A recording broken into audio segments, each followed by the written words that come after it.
toh yang dikatakan di dalam kulit di luar daging itu sama, dalam arti kata gini, melindungi yang di luar dan melindungi yang di dalam. Artinya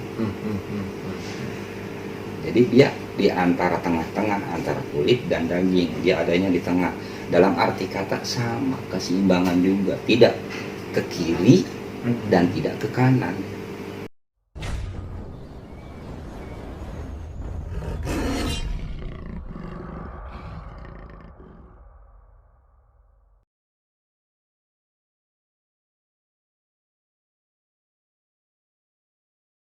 Assalamualaikum warahmatullahi wabarakatuh. Bertemu lagi dengan suara, dengan wujud yang setengah lagi nih wujudnya.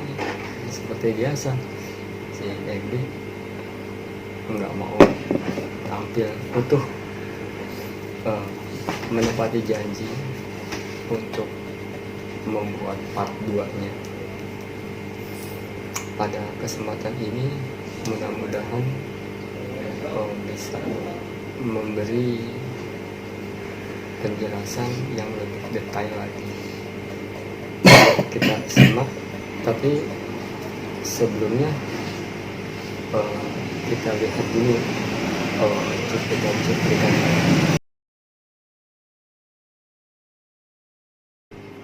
Gini loh, tai lalat itu memang segitiga asli, keturunan dari sana mempunyai tanda seperti itu. Tapi kita kan belum tahu mana yang asli, mana yang tidak asli. Kuku yang katanya ada garis lurus itu artinya ya biar itu jalannya selalu lurus lah, Allah gitu kan.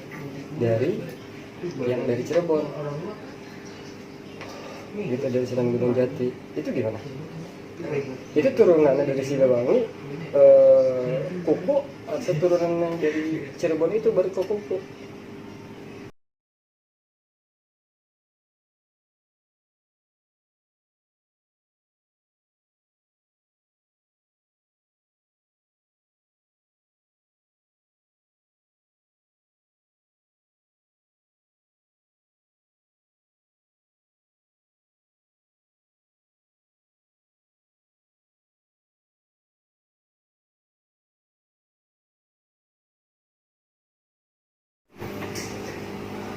Nah ini nih, setelah part 1 sudah dimulai, terus banyak komen yang nanti part 2-nya.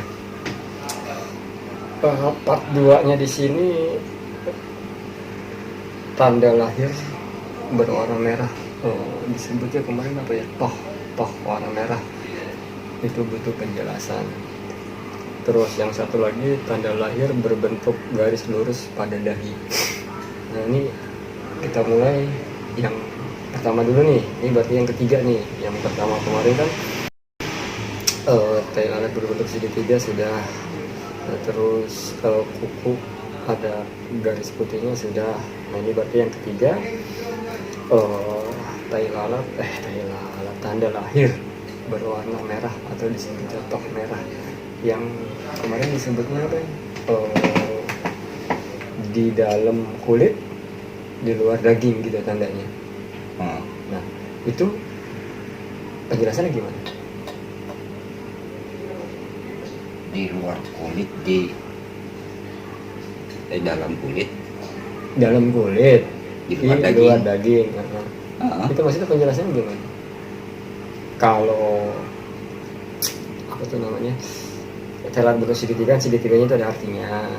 Itu artinya puncak sebenarnya. Terlepas dari yang disebutin Tritang tuh Sunda Buana gitu kan, tapi kan menurut versinya di sini kan hanya itu aja, menandakan puncak. Gitu, namanya puncak itu nggak akan bisa hilang gitu. Artinya turun Pasundan itu nggak akan bisa hilang turun-turunannya. Terus garis lurus itu menandakan keseimbangan. Masuk akal juga sih menandakan keseimbangan, dibanding mengartikan bahwa garis lurus itu lurus atas gitu ya, artinya Allah gitu. Lebih bisa diterima itu tanda keseimbangan. di Cirebon. Karena Cirebon kan ada penduduk aslinya, ada Arabnya, ada Cinanya ya. Nah itu, tapi tetap akur mereka ya. Gitu. Sebenarnya sih dari masyarakat itu, dari seluruh suku itu mengadakan keseimbangan, nggak condong ke kiri, nggak condong ke kanan. Nah ini maksudnya untuk yang ketiga ini tanda lahir berwarna merahnya itu loh. Tanda lahir warna merah toh itu gini, dia itu di toh itu di dalam kulit, di luar daging.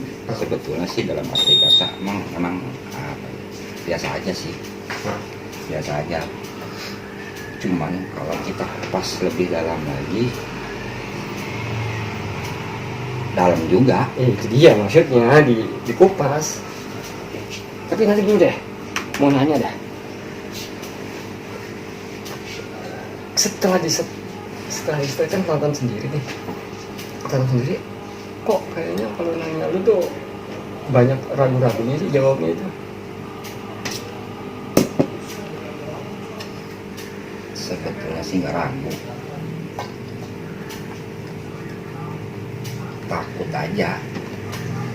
takutnya gini Ki. Yang jelas kalau dibilang takut ya, dibilang ragu-ragu ya, gue ragu. Karena apa? Gini, kalau ya mungkin kita nggak tahu ya kalau orang lain ya. Kalau orang lain mengatakan A, B, C, D, E sampai Z lah, sampai detail-detailnya ini gitu kan. Orang itu sah-sah aja sih malah. Cuman bagi menurut pribadi gua sendiri itu gini, gua takut salahnya itu gini, apa ya, kita ambil perumpamaan aja deh. Lu nyeritain ke temen lu tentang silsilah keluarga lu, ternyata yang lu ceritain sama temen lu ini salah.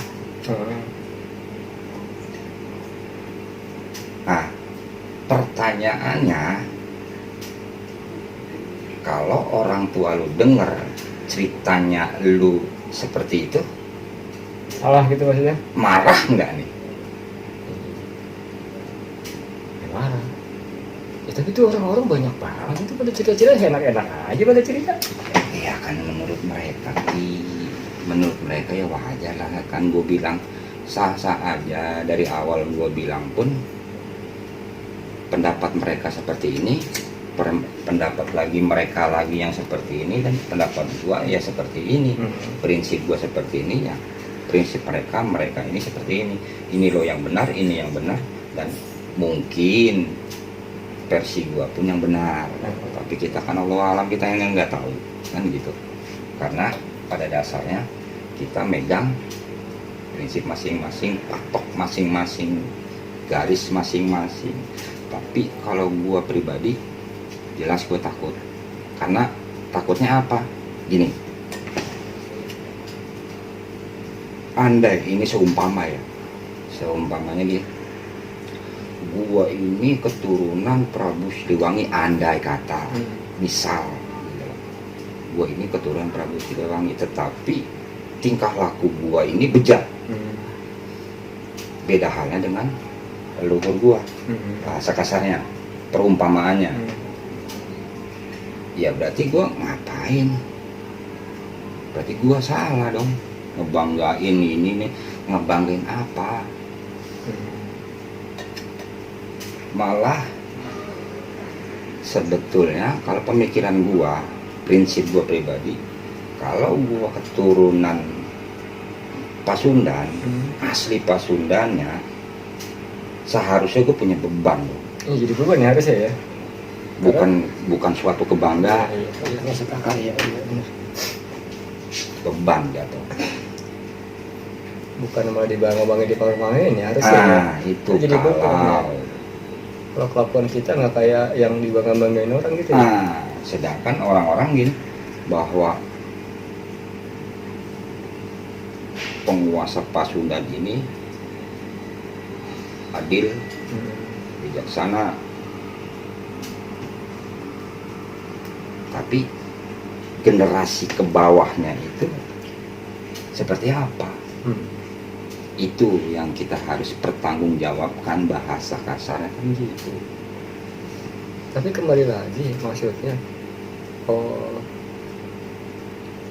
harusnya kan kalau memang turunannya itu ceritanya malah nggak usah takut, dan kan lebih tahu jalan ceritanya dibanding orang lain malahan yang bukan istilahnya, bukan yang cuma taunya istilahnya dari buku, dari cerita orang, enak udah ngomong. Ya iyalah, bahasa kasar memang gitu kan, karena orang lain bahasa dengan bahasanya mereka itu, ini loh sejarah dan ini loh sejarah dan ini loh sejarah, tapi kan kita nggak tahu mereka yang mengatakan seperti itu ini apa ya bahasanya, paham atau tidak, mengerti atau tidak. Dan gua pun nggak ngerti ya, mungkin dia paham, mungkin dia mengerti, tetapi dengan keyakinannya dia. Tapi bagi gua sendiri, gua nggak berani seperti itu karena ada aturan-aturannya. Kemarin nonton YouTube, ceritanya itu dari Siliwangi itu malah kesana tuh itu banget, parah banget. Yang ini ngintai ibu tirinya lah, yang ini ngambil istrinya iparnya lah. Ya udah itu sih nggak usah deh. Baik lagi ke ituan deh, ke mana tadi tuh toh merah itu. Toh merah itu gini. Ini gue jelasin satu-satu ya, versinya gue sendiri. Gue jelasin. Toh merah, terus apa? Tai lalat ya, tai lalat berbentuk segitiga, terus garis lurus di tangan atau di kuku. Itu sebetulnya dalam arti kata sama dalam arti kata sama. Sekarang udah ya, kita nggak usah mikir yang jauh-jauh, nggak usah ini artinya apa, tanda kias arti apa dengan berbentuk seperti ini, menandakan seperti ini. Kita ambil logikanya aja dulu lah. Kalau untuk lebih jauh kesannya lagi, rumit jatuhnya. Kalau gue ceritanya agak rumit.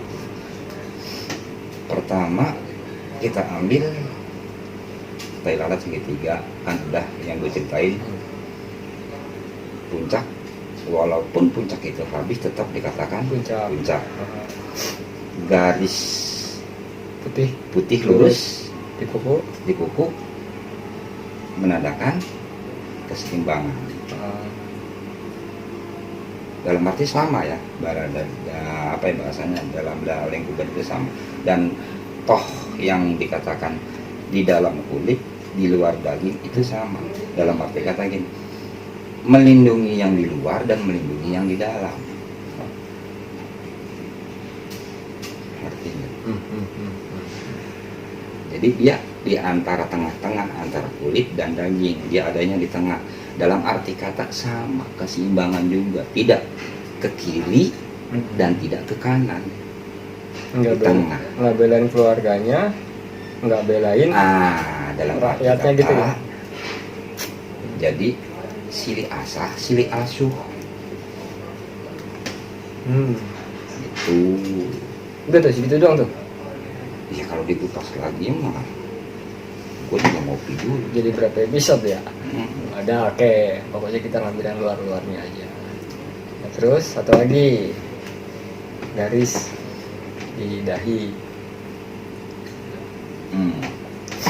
Garis di dahi itu sebetulnya yang gue bilang tadi, arti dalam arti kata sama semua, cuman dalam arti kata ini yang kesini, ini yang kesini. Gitu. Kalau untuk garis dahi, adanya di sini ya. Gitu. Itu sebetulnya sih banyak asli turunan Pasundan itu sebetulnya udah tahu semua gitu. Artinya pun sama, keseimbangan, tetapi dia punya apa ya, bahasa kasarnya punya tugas lah, Hmm. tugas masing-masing gitu lah. Jadi empat ini punya tugas masing-masing. Yang punya buku ininya seperti apa nantinya tugasnya, yang punya tai lalat ini yang seperti apa tugasnya, yang punya toh ini tugasnya nantinya seperti apa, dan yang garis di dahi itu tugasnya seperti apa. Gitu. Dan sebetulnya sih kalau diambil diputar lagi 4 penjuru angin jatuhnya itu. Ini berarti 4, emang 4 nih. Ciri itu memang 4, nggak ada lagi gitu. Keturunannya Pasundan itu banyak gitu. Cirinya Banyak cirinya, jangan salah, karena semua orang Betawinya itu buku menandakan dari Cirebon, Cirebon, Jati. tai lalat menandakan dari Pasundan.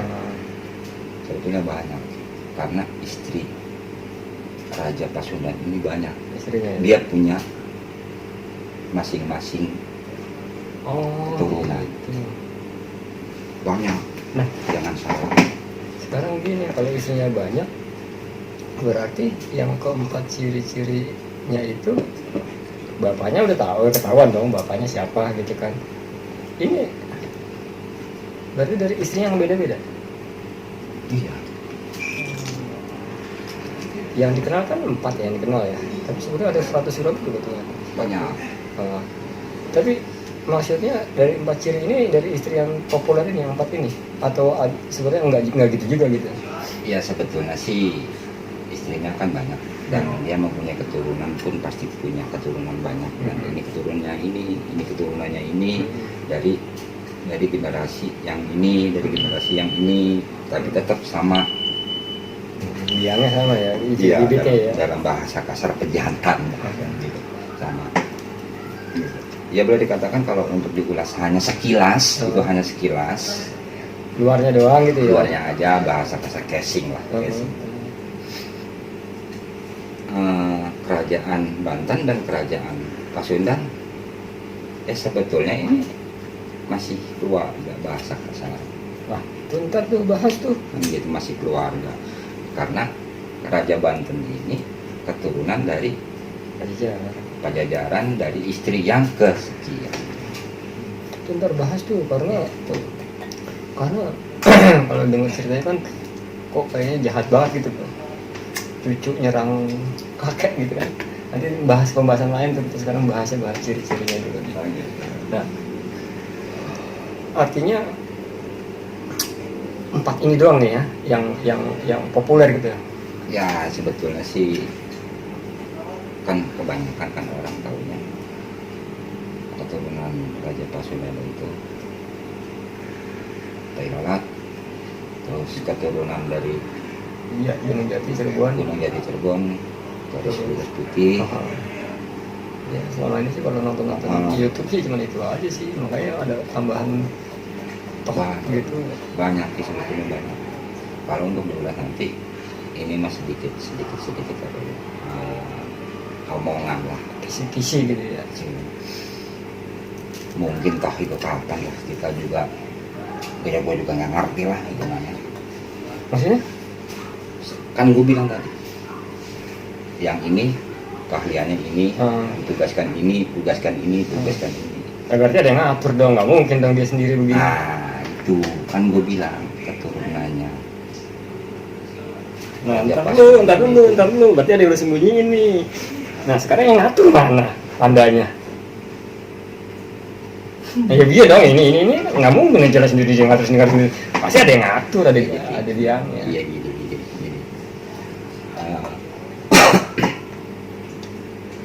Apa ya bahasa kan? Gue jelasin dikit lah itu kan. Yang mempunyai toh merah itu boleh dikatakan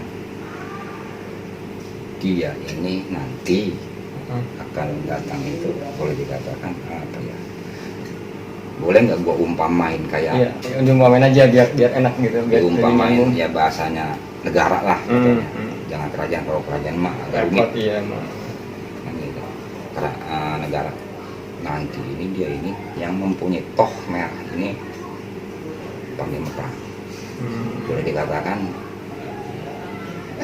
ya menteri pertahanan lah bahasanya. Kalau jangan menteri pertahanan. Terus yang mempunyai apa? Garis lurus dulu, garis lurus di sini. Ini dia ini boleh dikatakan kalau di negara itu boleh dikatakan menteri keuangan lah, manajemen lah, hitungannya yang ngatur-ngatur keuangan ya. Oke. Terus Garis lurus putih, garis lurus putih ini boleh dikatakan untuk mengatur tata negara. Menteri Dalam Negeri dong berarti kalau gitu. Bisa jadilah karena Menteri Dalam Negeri ya? Iya lah ya. Terus. nah yang mempunyai toh segitiga itu, nah dia ini untuk apa ya bahasanya? Oh, Yang itu ya Tritang tuh itu ya. Kan dia kan, apa yang namanya? iya, dia kan Rama, Raja, Resi. Lu PR lu ada di sini nih, mau jelasin tuh arti Tritang tuh itu tuh. Ya nantilah gue jelasin itu mah habis ini. Nah yang itu dia mengatur kesemuaannya, mengatur kesemuaannya. Ini baru 4 aja gue jelasin, baru kesemuaannya. Jadi semua di bidangnya masing-masing gitu. Dia punya tugas masing-masing. Seperti awal dahulu Zaman kerajaan dulu. nah Iya kan begini. Ini semua pelajar punya tugas-tugas masing-masing. Yang nugasin mana? Yang nugasin kan pasti ada tandanya dong. Ayo lo. yang jelas gini, Ntar gue tanya dulu, Iya. bener nggak? Ada nggak nih? Pasti sebenarnya ada nih, pasti nih. Nggak mungkin dia kerja sendiri kalau nggak ada yang nyuruh mah. Oh, ini kan menteri ini. Masa menteri jalan sendiri nggak ada presidennya? yang ada Ki, Ada berarti kan? ada. Cuma lu nggak mau ceritain. Cuma lu nggak mau bilangin ya pasti nih. Nah, itu yang jelas ada. Tapi dalam arti kata gini, kita 4 orang ini diibaratkan dalam arti kata ya kita sih pakai logika aja lah, nggak usah yang susah-susah. Takutnya orang itu salah cerna lah contohnya. Dalam arti kata 4 orang ini 4 penyuluh angin dari 1, 2, 3, 4 otomatis Tengah ada dong. tengah ada karena yang mutar 4 ini harus selalu porosnya lah jatuhnya itu. Nah, porosnya tadi udah gampang porosnya. Nah, gitu. Lu kalau jelasin lo. Orang gini banyak kan tuh. Nah, gue jelasin lagi tengahnya gini, sepengetahuan gua kalau nggak salah ini juga kalau nggak salah yang dikatakan Tritang itu sebetulnya dalam arti kata hukum ya. Hukum. Kalau menurut Tritang itu kan Rama, Raja, Resi. Rama apa sih? Segitiga kan? Segitiga, Rama, Resi, Raja. Nah, 3 orang ini apa ya kasarnya kalau bahasa kitanya apa ya, kabola apa sih namanya, Bahasa Sundanya apa? apa ya? Kolaborasi gitu maksudnya? Mungkin lah bisa jadi kayak gitulah hitungannya, tapi dengan arti kata gini itu udah suatu undang-undang jatuhnya sih sebetulnya dalam arti kata undang-undang. Jadi Rama, Resi, Raja. Rama yang mengatakan, Resi yang menelaah, Rama yang mendengar, Resi yang menelaah, Raja yang mengatakan.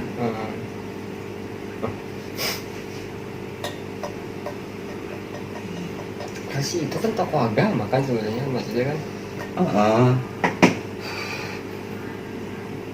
seperti perumpamaannya gini, ada suatu hal yang harus dirembuk.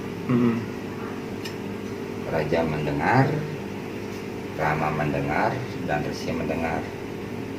Kalau bahasa kitanya rembukan nih, orang Rapat tiga, gitu ya. rapat.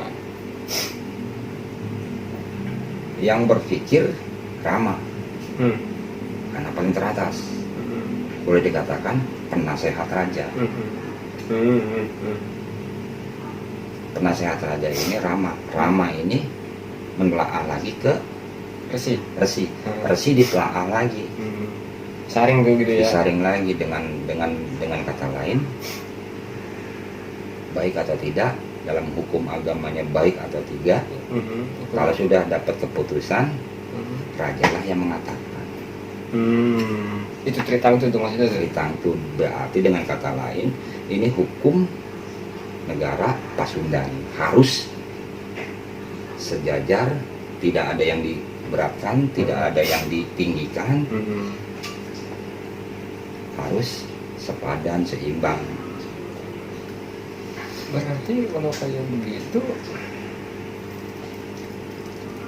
gue lebih setuju ini dong, lebih setuju yang artinya yang lu artiin yang tuh segitiga itu menandakan puncak dibanding segitiga itu menandakan Tritangtu ya. Karena kalau segitiga menandakan Tritangtu, sedangkan yang segitiga, yang teral segitiga itu aja punya tugas sendiri, sedangkan yang ada satu poros yang lu nggak mau ceritain cirinya apa itu presidennya, berarti kan teral artinya gini, artinya teral berbentuk segitiga itu artinya memang sebenarnya puncak ya, puncak yang artinya dimana orang-orang Pasundan itu nggak akan hilang gitu ya. Sebetulnya sih orang pun nggak, ya ini sih versi gua ya, sebetulnya versi gua bukan versi orang lain, dan gua dengar sendiri dari kata-kata dari sanalah, bahasanya dari kakek dan dari kakek gua lah kan gitu. Sebetulnya sih dalam arti kata ya, karena orang mengatakan Tailalat itu Tritangtu, yang nggak jadi masalah, wajar, nggak jadi masalah, sah-sah aja orang mengatakan Tailalat segitiga itu adalah menandakan Tritangtu. Mungkin kebetulan Karena segitiganya itu mungkin ya, terus dihubung-hubungin gitu ya. Dan sebetulnya Tritangtu itu adalah undang-undang Pasundan yang diciptakan oleh orang-orang Pasundan.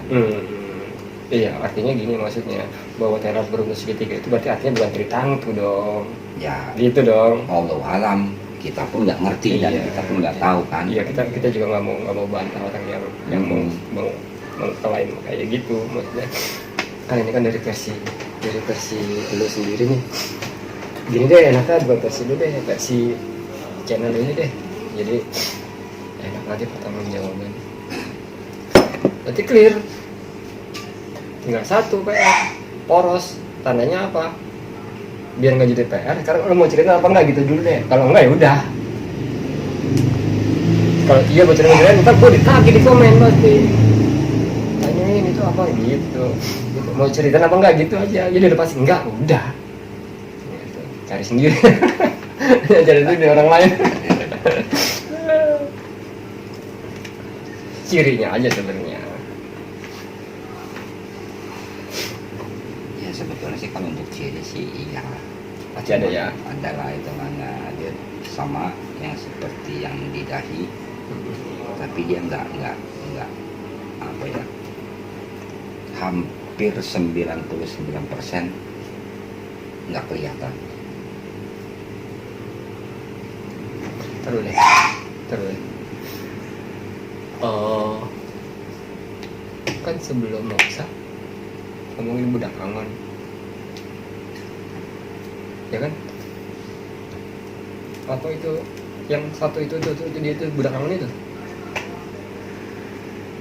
bisa nggak? Enggak, gua sih coba cuma nebak doang gitu. Bisa nggak dia Ya, bawa yang tadi yang lu nggak berani sebutin itu sebenarnya itu dia budak angon itu. ya sebetulnya kalau dibilang bisa iya, dan dibilang tidak pun ya nggak jadi masalah. Ngomong boy teka ilmu sih orang suruh nebak mulu ya orang nanya sering bikin tebakan. Habis gue bingung gitu. Iya kan sebelum maksa kan gitu kan budak amat. Iyalah, emang ada kata-kata yang seperti itu, tapi kan intinya kita hidup di zaman sekarang banyak versi yang menurut mereka ini benar, mereka yang menurut benar, ini benar kan gitu. Kita kan nggak ngerti juga dan kita pun nggak tahu, dan itu pun sah-sah aja kan gitu. Dan hanya sekedar boleh dikatakan apa ya, kisah ya jatuhnya kisah. Itu kan versi gua ya begini, mungkin ada versi yang lain pun monggo silakan kan gitu. Tapi kan banyak yang dibukuin tuh, terus ada bukti-bukti tertulisnya tuh. Atau bukti tertulisnya itu ada temannya nggak diselewengin dari zaman Belanda kan, cerita-cerita yang di cerita Jawa Tengah itu banyak sih diselewengin sama orang Belanda, Portugis dulu gitu. Jadi kesannya tuh jelek-jelekin raja-raja gitu.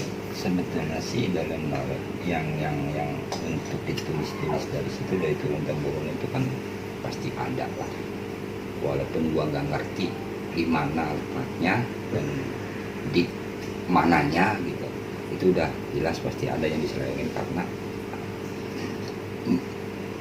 orang-orang terdahulu itu dia lebih suka tidak diungkap, hanya dikenang. Iya. Karena sepengetahuan gua pribadi, ada yang kata-kata bahasa kasarnya salah satu petinggi Pasundan itu, jangan hormatin saya, jangan sanjung saya, cukup hanya diingat dan dikenal.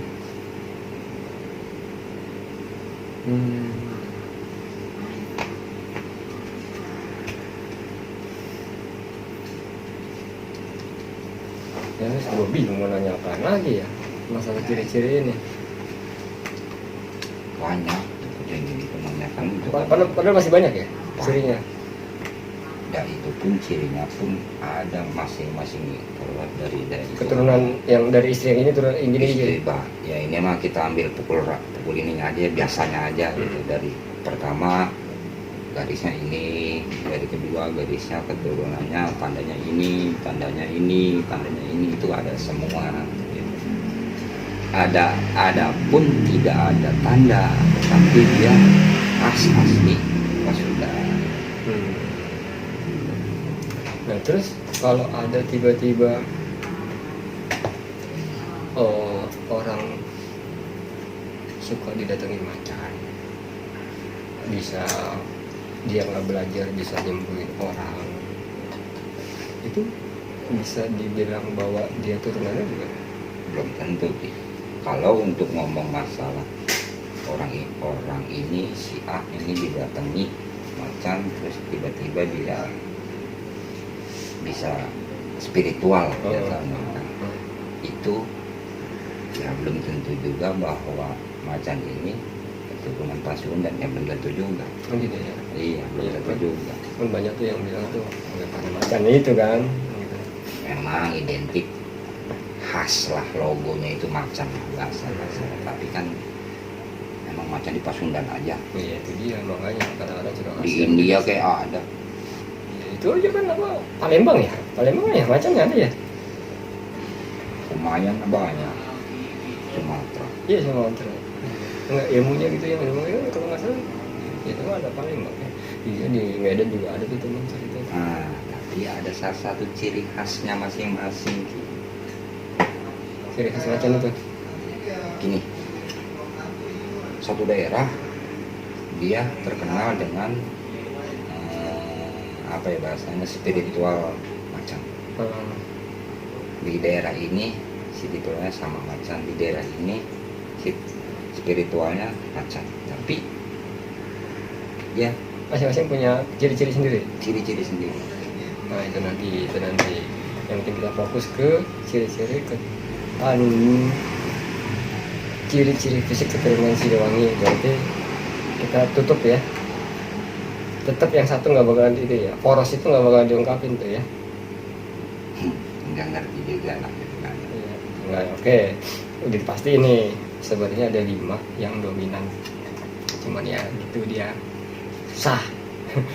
Berarti yang satu ini kita jadi PR semuanya aja lah.